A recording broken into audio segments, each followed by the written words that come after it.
of the first things I tell my students is to go home, to look to your family, to the stories that we were told as children. They're the most important stories in the world because of the fact that everybody is educated at home before they step foot in school, you see. And to me, I mean, you know, it was just a matter of stories, stories, stories, stories, because that's the way we were taught. My great-grandmother, Caddy, was enslaved. She was the founder of our family. I never knew her. I mean, I never saw her in the flesh, but I knew her much better than I know a lot of people.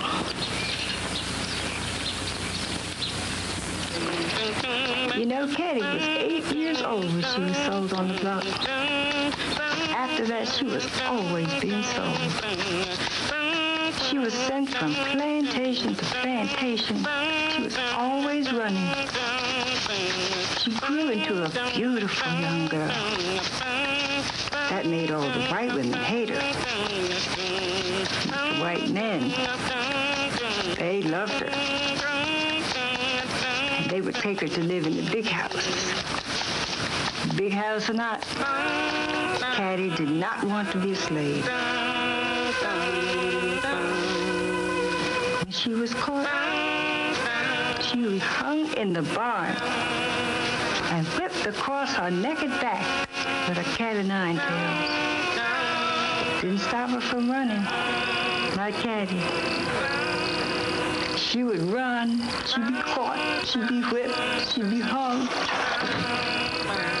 You think she'd cry?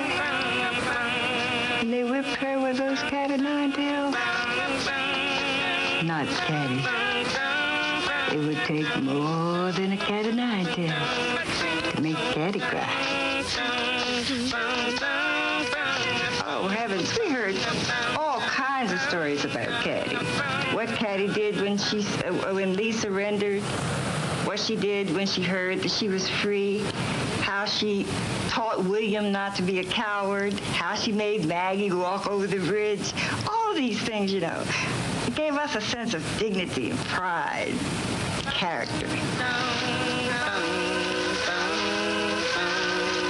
You see, Caddy had a dream all during her enslavement, and that was to return north to Lynchburg, Virginia, and find her mother, Lisa. You see, the main thing in Caddy's life was to have a family. So when she heard that Lee surrendered, she took her two little children, Albert and Adeline, and she started walking from Goodman, Mississippi. Caddy had been taken from Lisa when she was 8 years old, and the only thing she had to go on was that they lived in Lynchburg, Virginia.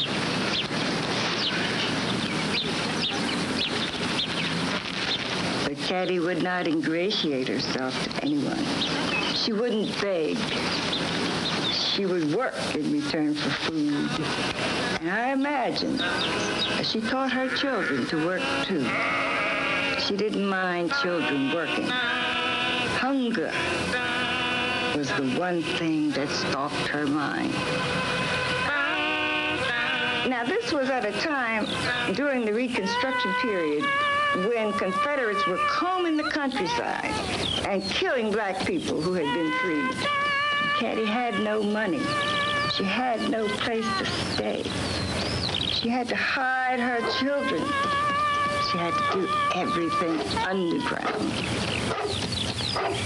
This was a dangerous time.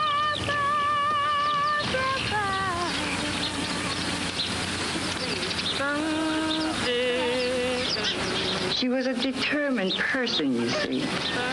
She was determined to go on that walk, to find her mother, and she did. I don't know where Caddy would have gone if Lisa had not been there in Lynchburg, but the fact is that she was there. And Caddy found her in the very same place where they had last stayed together. The Only difference was that Lisa was old and sick. But she knew who Caddy was, and she knew that Caddy had rescued her from death. After that, Caddy took Lisa to live with her and the children. And that was the beginning of our family. Caddy's walk to Lynchburg. Caddy always taught that your family is all that you have. Your family is all that you have. You must respect your family. You must take care of your family because that's all you have. And I really think that the whole experience of walking that far, and if you think that she was only 8 years old when she was sold away from her mother, and you don't know how long she was away from her mother, but that she found her mother walking with 2 babies that way. She was determined to get that family together and to keep it together.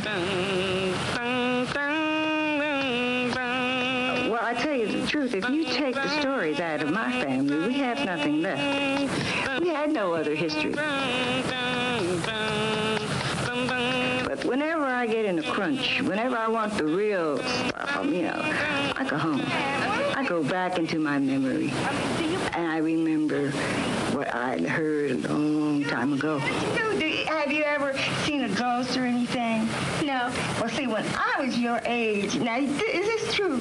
When I was your age, didn't Caddy, you know what happened? I was really sick. Now, you might not believe this. Now, see, I had never seen Caddy or even seen a picture of her, right? And I was really sick. Was I, Mom? Mm-hmm. This night, I was really sick, and Mom said this is a story I heard, or as I remember it. This is true. This is not a story she heard. This is a true story. And Mom had gone downstairs to get herself a cup of coffee. It was in the morning, and Doctor had gone, And Mom said that I came downstairs. Now, listen to this, if you think I'm crazy. Mm-hmm. And there I was standing just as healthy as I could be, saying I was hungry. Then I asked her, I said, Mom, who was that nice lady that sat by me all night last night and patted me and rubbed her hands on me and told me that I was going to be all right because she was going to take care of me? And Mama said, she said, what lady? And I said, the nice lady. And she said, what did the lady look like? Did you see it? And Mom said that I described Caddy to a T, right down to her shawl. You never knew her? Never. You never saw her? Never saw her. You never knew anything. And I couldn't make it. I might be crazy, but I wasn't crazy when I was your age or a little bit younger because I couldn't make up those stories. I was younger than she was when it happened. Mm-hmm. Did I see her or didn't I see her? You saw her. Indeed, I saw her. I saw her. Now, you think I'm crazy? You still think I'm crazy? And do you know what, Tom? From then on, and she'd heard stories, not the wrong stories about Caddy. Mm-hmm. Then she wanted to pattern her life to be somebody like Caddy. And she did. You see, Caddy was dead. I never knew her. So therefore, I could make her anything I wanted to make her. You understand? And that was so great. Maybe I even gave her wisdom she never had. I don't care. It did it for me, That was the important thing. I needed her. If Caddy had not existed, I would have had to invent her.